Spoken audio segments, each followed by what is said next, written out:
Nós vamos começar a trabalhar com códigos pelo Matplotlib, que é a biblioteca mais popular do Python para visualização de dados. Inclusive, se você fez o módulo de Python básico, já teve uma aula de conhecimentos básicos sobre essa biblioteca. Agora nós iremos mais a fundo e vamos ver como implementar com o Matplotlib o que nós vimos na parte introdutória do curso. Nós vamos utilizar o Google Colab para programar em Python. Se você quiser utilizar o Python da sua própria máquina, com o Jupyter Notebook, por exemplo, com qualquer ideia do Python, não tem problema. Aqui nós vamos utilizar o Google Colab, porque há vantagens nisso. A principal delas, na minha opinião, é que é como se todos nós estivéssemos utilizando a mesma máquina. Então, evita ter problemas que poderia ser por conta de alguma máquina em particular, como se todos nós estivéssemos usando uma mesma máquina com os mesmos recursos. Mas se você se sente confortável de usar o Python na sua máquina, como eu disse, não tem problema nenhum. Pode utilizar o Python daí mesmo. Então, para acessar o Google Colab, tudo que você precisa é entrar nesse link e estar logado com a sua conta no Google para poder criar novos notebooks aqui. Vai aparecer essa janela para você. Se já tiver algum arquivo recente que você utilizou, vai aparecer aqui nessa lista. Você pode importar um notebook, pode buscar de outras fontes, mas eu vou criar um novo notebook aqui zerado mesmo, clicando em New Notebook.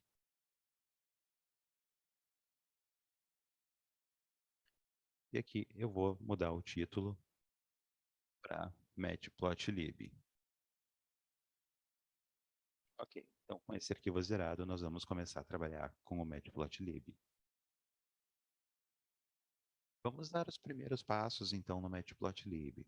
Se você teve o módulo de Python básico, se você fez o módulo, você já teve uma aula de Matplotlib. Alguns tópicos aqui vão ser redundantes, mas nós vamos ver num nível de detalhe maior. E se você não fez esse módulo, não tem problema, nós estamos assumindo que todo mundo aqui está vendo o Matplotlib pela primeira vez. Vamos começar, então, importando a biblioteca. Importe Matplotlib vai ser .pyplot, então nós estamos importando esse submódulo do Matplotlib, o pyplot, que estão as funções que nós vamos utilizar aqui. As funções mais utilizadas do Matplotlib estão nesse submódulo mesmo, pyplot. Nós vamos dar um alias para isso, que é o PLT. O alias é para não ter que escrever esse nome inteiro aqui quando for preciso. Então a gente pode usar só essa abreviação, que é o PLT, um alias. Eu vou rodar essa célula com Shift Enter, e vamos já fazer o nosso primeiro gráfico.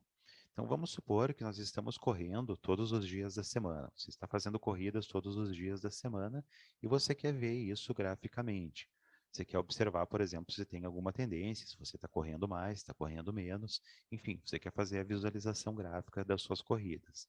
Então, eu vou criar aqui uma lista chamada corridas.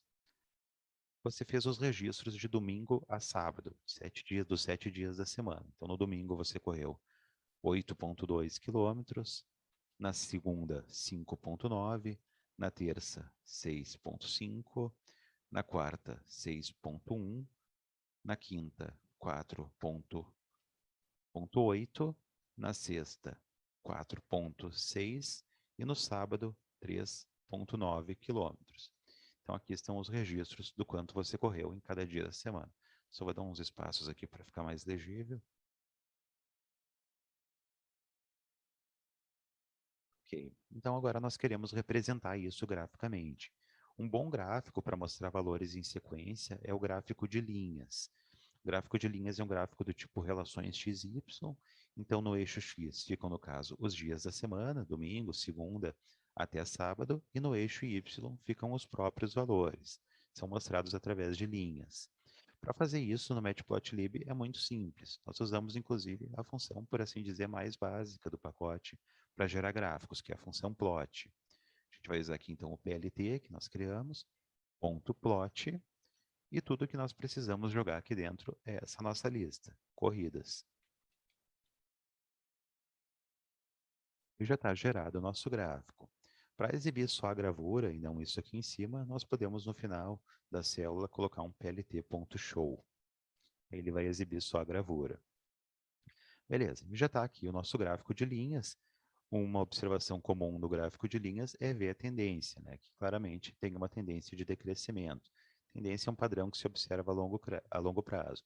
Então, está se observando que ao longo do tempo a tendência é de que as corridas estão cada vez menores, cada vez menos quilômetros, mas também está um pouco enganoso esse gráfico. Você pode notar que ele está começando em 4, não está começando em 0, mas ainda assim a distância é grande, entre esse 8,2 aqui até o 3,9 desse último registro.